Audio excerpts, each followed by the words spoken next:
Hello. Has Emotional Intelligence 2.0 by Travis Bradberry and Gene Greaves been sitting on your reading list?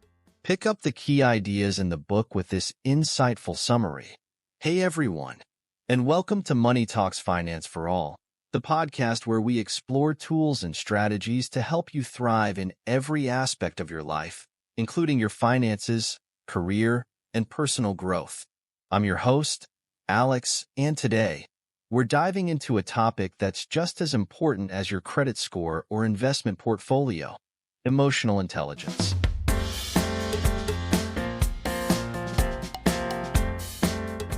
In today's fast-paced world of competitive workplaces and turbulent economic conditions, each of us is searching for effective tools that can help us manage, adapt, and strike out ahead of the pack. By now, emotional intelligence, EQ, needs little introduction. It's no secret that EQ is critical to your success. But knowing what EQ is and knowing how to use it to improve your life are two very different things. This book provides a great definition and framework for thinking about emotional intelligence, a quantitative tool to measure your emotional intelligence quotient, EQ, and 66 specific, practical steps you can take to improve your EQ. If you want to increase your EQ, this is probably the best tool out there. Chapters 1 and 2, Defining Emotional Intelligence and Why It's Important. The authors start by contrasting how important EQ is to success with how much attention we tend to give it. Here are some stats. People with average IQs outperform people with high IQs 70% of the time. EQ has zero correlation with IQ. EQ accounts for about 58% of performance in most jobs. People with high EQ make $29,000 more than people with low EQ on average.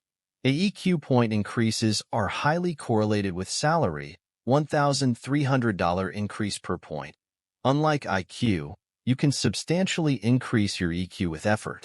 Because of our brain's wiring, it's a biological fact that our first reaction to any event will be an emotional one. But only 36% of people are able to accurately identify their own emotions as they happen. So, what exactly is EQ? According to the authors, emotional intelligence is your ability to recognize and understand emotions in yourself and others, and your ability to use this awareness to manage your behavior and relationships. Chapter 3, A Framework for Understanding, Measuring, and Improving EQ. The authors present a framework of 4 EQ skills. 1. Self-awareness and self-management, which represent our personal competence. 2. Social awareness and relationship management, which represent our social competence. People high in self-awareness understand what they do well, what motivates and satisfies them, and which people and situations push their buttons. This is the foundational emotional intelligence skill. The next component of EQ builds upon self-management. For the authors, self-management is your ability to use your awareness of your emotions to stay flexible and direct your behavior positively. This involves your ability to put your immediate needs aside to focus on long-term goals. Social awareness is the ability to recognize emotions in other people and understand what is really happening in a situation. In contrast to the natural tendency to think about what you're going to say next or try to anticipate what the other person will say, someone who is high in social awareness has a perspective much like an anthropologist's, objectively observing and understanding human behavior. The final and most complex part of EQ is relationship management, using your awareness of emotions to successfully manage your interactions, both in the moment and over time. Chapter 4. Measuring EQ and creating a plan to boost it. The authors provide a passcode in each book to access their emotional intelligence appraisal, so you can assess your strengths and weaknesses. The appraisal consists of 28 self-assessment questions in which you rate the frequency with which you exhibit certain behaviors. For example, can be counted on or do things you regret when you're upset, from never to always. The authors then arm us with 66 tips for improving the various dimensions of EQ, which we can read in their entirety and then select specific ones to put into practice. You'll want to focus on only one EQ component at a time and pick only a couple of tips within that component to put into practice. If you try to simultaneously implement more than that, you probably won't be able to focus enough to recognize the relevant emotional patterns and create new habits. This is probably the most compelling reason to take the EQ appraisal, to be able to identify which specific focus is appropriate. Chapter 5. Self-Awareness Strategies. 1. Quit treating your feelings as good or bad. Judging your emotions prevents you from understanding them, adds more emotions to the pile, and keeps you from being able to see the cause of the original feeling. Understand, don't judge. 2. Observe the ripple effect from your emotions. Recognize that when you act out of your emotions, the effect can be long-term and affect more than the person at whom you directed the emotion. 3. Lean into your discomfort.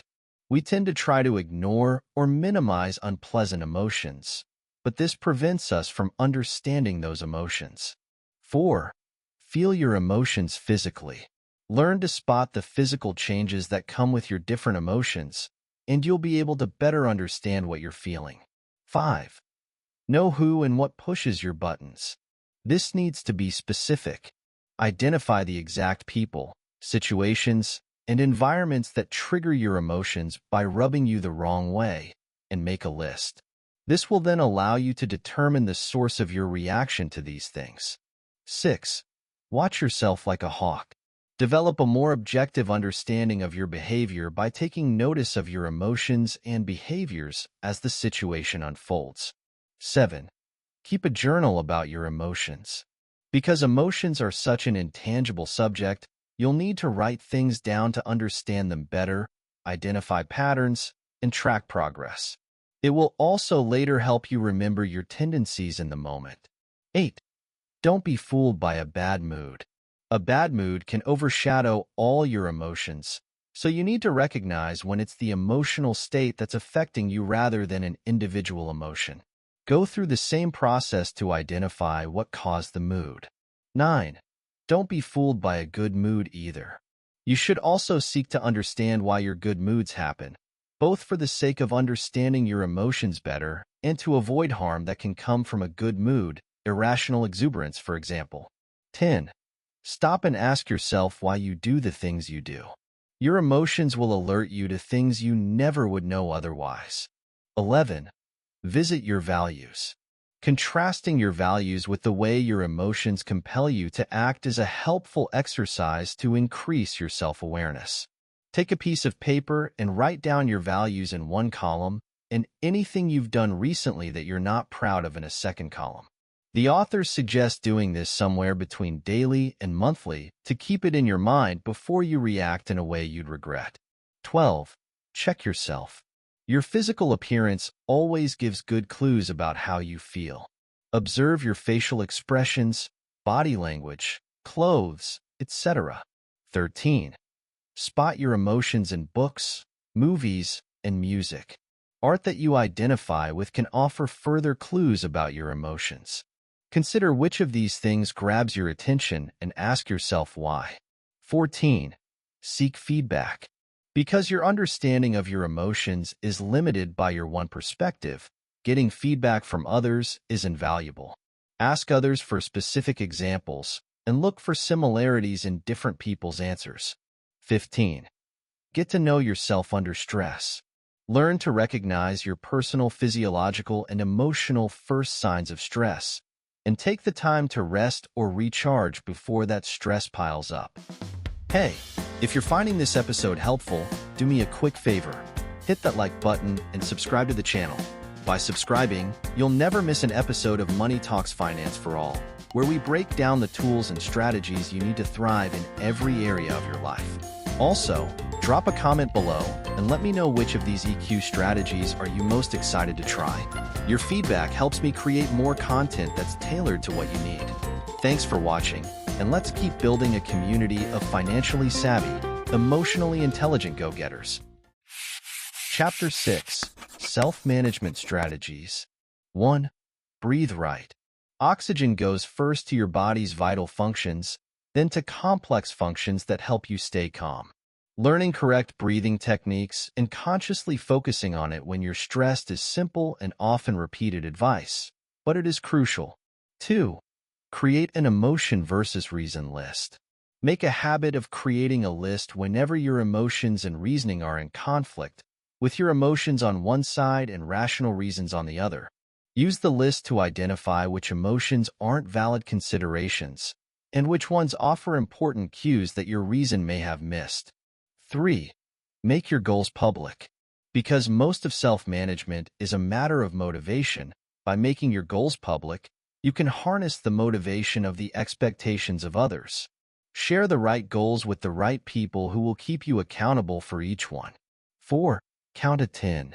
Use this basic self-management trick to re-engage your rational mind when necessary. You can do something else, like take a drink, to get the same effect and give yourself those few moments. 5. Sleep on it. When you don't know what to do, time will often give you clarity by allowing emotions to run their course and settle down before you make a decision. 6. Talk to a skilled self-manager. Ask a skilled self-manager about their self-management processes to gain insights to modify your own behavior. 7. Smile and laugh more. Changing your external expression can influence your internal mood. Forcing yourself to smile can counteract a negative mood.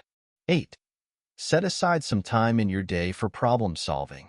Simply put 15 minutes on your schedule to stop the flurry of activity and emotion and take time to think without the disturbance of your phone or computer. 9. Take control of your self-talk. The average person has about 50,000 thoughts per day, each of which triggers chemical reactions in your brain that influence your emotions and behavior. You usually don't notice this, but you can improve your self-management by identifying negative self-talk. I always, I never, I'm an idiot, it's their fault, etc., and replacing it with healthier thoughts. Sometimes I make that mistake, I accept responsibility, etc. 10. Visualize yourself succeeding. Because your brain reacts the same way to visualizing something as it does to you actually experiencing it, visualization is a simple but powerful tool to prime yourself for success. Take the time each night before you go to bed and visualize yourself acting the way you'd like in situations that you've had difficulty with in the past, or might have difficulty with the next day. 11. Clean up your sleep hygiene. You need 20 minutes of natural morning sunlight each day to reset your biological clock. Avoid caffeine after breakfast. Caffeine stays in your system for 12 hours. Screens for 2 hours before bed. The blue light prevents production of hormones needed for sleep. And activities such as working or watching TV in bed, which prevent your brain from cueing your body to sleep when you're in bed. 12. Focus your attention on your freedoms rather than your limitations. Take accountability for what you can influence in any situation, such as your own attitudes and reactions, instead of worrying about things beyond your control. 13. Stay synchronized. If your body language doesn't match the situation, it's a sign that your emotions are out of whack. Be aware of your body language and use it as a cue to address your emotions when necessary. 14. Speak to someone who is not emotionally invested in your problem. A second opinion can be invaluable, but only if the other person doesn't have their own emotions about the particular situation. Find the right people to be sounding boards for the right situations. 15. Learn a valuable lesson from everyone you encounter. The key here is in the mindset. If you are looking to learn a valuable lesson from everyone you interact with, you will be in a mindset that makes you more flexible, open-minded, and relaxed. Always be asking yourself what you can learn about yourself or others from others' behavior, and you'll experience negative emotional reactions much less frequently. 16. Put a mental recharge into your schedule. Physical activity gives your brain an important rest in addition to the physical benefits. Put physical exercise on your schedule rather than trying to fit it in if you have time. 17. Accept that change is just around the corner. Because people tend to be upset by change, accepting that change is inevitable will save you a great deal of stress. The authors suggest taking time every week or two to write down some changes that could potentially happen in important areas of your life, as well as actions you would want to take if those changes happen. Chapter 7. Social Awareness Strategies. 1. Greet people by name. Using and remembering someone's name is a basic way to engage them. Picture the individual's name spelled out and use it at least twice in your first conversation with them. 2. Watch body language. By becoming an expert reader of body language, you'll be better able to recognize emotional cues and adapt accordingly. 3. Make timing everything. Focus on the other person's emotional state and frame of mind instead of your own to ascertain the right timing for what you need to communicate. One simple example is not asking for a favor when the other person is in an upset or angry emotional state. 4. Develop a back pocket question. Having a prepared, open-ended question in reserve is useful in cases when the conversation is dead, the other person is closing up, or you just don't know what to say. This should be used when you need to inject some life into the interaction, not for conversations that are already emotionally charged. 5. Don't take notes at meetings. If you're focused on taking notes, you will likely miss important cues in the conversation.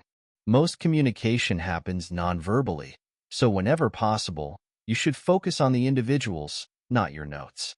If note-taking is necessary, make sure to take breaks at regular intervals to observe the people in the meeting and pick up emotional cues. 6. Plan ahead for social gatherings. It seems a bit stilted, but the reality is that planning ahead will allow you to be more emotionally present at the event. Write down anything you want to be sure to accomplish, and you'll forget less and notice more. 7. Clear away the clutter. This involves bettering your listening skills by focusing on the other person's words and expressions instead of thinking about what you want to say next. The difference is your mental purpose. Are you in the conversation to impress the other person with your knowledge or to learn something? 8. Live in the moment. Being present wherever you are, instead of wasting your time regretting the past and worrying about the future, will allow you to be more perceptive of the people around you. 9. Go on a 15-minute tour. The authors suggest taking 15 minutes out of each workday to walk around and observe emotional cues. The look of people's workspaces, the timing of people's movements, the overall mood, etc. 10. Watch EQ at the movies. Take the time to watch 2 movies specifically for the purpose of observing the characters' emotions, body language, relationships, interactions, etc. 11. Practice the art of listening. This means practicing a conscious focus on the speaker and the tone, speed, and volume of their voice. 12. Go people watching. To improve your social awareness abilities, go to a coffee shop, grocery store, or other public place with the express purpose of observing people's emotional states. 13. Understand the rules of the culture game. In today's world, being socially aware requires that you develop emotional intelligence across the spectrum of the world's cultures. This is a complex endeavor, as every culture has its own norms for personal, family, and business interactions. It will require patience as you watch and observe, taking extra time to understand the cultural expectations of people outside your own culture. 14. Test for accuracy. If you're not sure what a cue is telling you about someone, you can always ask. State what you see, you seem sad, and ask a direct question, did something happen? 15. Step into their shoes. Remember that people have different backgrounds and motivations. Put yourself in their situation and, from the perspective of how they would see things, try to understand why they are acting the way they are. When possible, check with them to see if your guesses are correct. 16. Seek the whole picture. Ask people about their perceptions of you, or send out a 360-degree survey to get feedback that will help you understand how you appear to others. 17. Catch the mood of the room. Moving from perception of individuals to being able to read the room is a big leap in abilities. You'll probably have a gut feeling, but you can also observe groups of people to see how they're talking, how they're moving, how they're grouped, etc. It can be helpful to do this with someone who is experienced in reading a room. Chapter 8. Relationship Management Strategies. 1. Be open and be curious. Sharing things about yourself will leave less room for people to misinterpret you, and the more you know about someone else, the more clearly you can interpret their emotional signals. 2. Enhance your natural communication style. We can all benefit from understanding and adjusting our natural communication style. The authors suggest another writing exercise. Write the positives of your style on one side and the negatives on the other.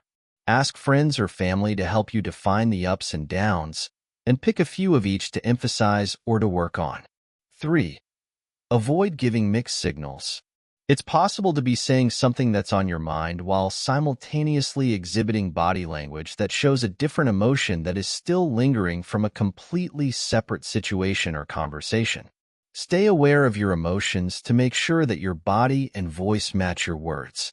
If they don't, explain why so people don't get mixed signals. 4. Remember the little things that pack a punch. Add back some old-fashioned good manners into the way you talk if you're not already in the habit of saying the little things like, please, thank you, and I'm sorry. 5. Take feedback well. Appreciate the feedback you get and be mindful of your response. Ask for examples to really understand what is being said and thank the person for the feedback. It's hard to give feedback as well as get it. Many of the previous points apply. Consider sleeping on the feedback or making an emotion versus reason list. 6. Build trust. Start the trust-building process by being the first person to be open and share something about yourself. I'll directly quote the authors for the steps to continue building trust. Open communication, willingness to share, consistency in words, actions, and behavior over time, and reliability and following through on the agreements of the relationship. 7. Have an open-door policy. The point here is to find specific ways to increase your accessibility to others, not to make your time available to anyone at any time. 8. Only get mad on purpose. It is healthy to express anger in a way that communicates you have strong feelings or that a situation is serious. Use anger sparingly and purposefully instead of letting it control you. Again, the authors suggest putting pen to paper. Write down things that make you angry, from the minor annoyances to the things that make you explode. Specifically, define the degree of anger in each situation that would improve the relationship if it's not possible. Anger isn't appropriate for the situation. 9. Don't avoid the inevitable. When you're faced with a situation you don't like, don't withdraw. It will only make things worse. Apply your EQ skills to find something that helps you through the situation or improves it. 10. Acknowledge the other person's feelings. Accept others' right to experience their emotions without either pushing those feelings aside or making them a big deal. Respect the right to those feelings, even if you don't agree with the feelings themselves. Listen and repeat back what you've heard to show your understanding and concern. 11. Compliment the person's emotions or situation. We often have a tendency to reflect the other person's emotions, but responding to anger with anger, for example, will only make things worse. Take the time to consider some past situations you've experienced and think about when someone else acted in a way that complimented your emotions, making the interaction a pleasant one. 12. When you care, show it. Small acts of appreciation can create powerful relationships. 13. Explain your decisions. Don't just make them. People need to understand why a decision was made in order to support it. Take the time to verbalize your decision process, including what the alternatives were and why you made the decision you did. Seek input before the decision if possible, and always acknowledge the effects of your decision. The authors suggest looking through your calendar to identify your next 3 upcoming decisions. Consider who will be affected, prepare explanations, etc. 14. Make your feedback direct and constructive. The key to giving good feedback is to consider the person who is receiving the feedback and to adapt your approach accordingly. Take the time to consider the person beforehand. 15. Align your intention with your impact. Times when your impact didn't align with your intention will give you clues about the areas of your EQ you can improve. Think about times when you unintentionally caused hard feelings or relationships that seem illogically strained. 16. Offer a fix-it statement during a broken conversation. Learn to recognize when a conversation is deteriorating and say something like, "This is hard," or "How are you feeling?" Offer a reset button to restore open lines of communication. 17. Tackle a tough conversation. Tough conversations will come up no matter how high your EQ is. The authors offer a 6-part approach to managing them better. Start the discussion with common ground. I ask the other person to help you understand how they feel. Don't defend your point of view until you've heard the other person's perspective. I then help the other person understand your side, your reasoning, your feelings, etc. Or apologize if appropriate for the difficulty of the situation. Or move the conversation forward once what can be said has been said. Or obtain agreement on next steps. A follow-up concerning what you've discussed at a later time as a means of genuinely addressing the issues. The book's method of breaking things down into 4 components, then specific actions within each component, is a very helpful tool for navigating the ambiguous realm of emotional intelligence. It's important to understand that we have to regularly go through each practical step one by one, observing to which degree it improves the results of our interactions. The practice is what will make us truly understand and improve our emotional intelligence. That's it for today's episode. If you found these insights helpful, I highly recommend picking up a copy of Emotional Intelligence 2.0. It's a practical, actionable guide that can help you level up in every area of your life. Thanks for tuning in to Money Talks, Finance for All. Until next time, remember, your emotional intelligence is just as important as your financial intelligence. I'm Alex, and I'll catch you in the next episode.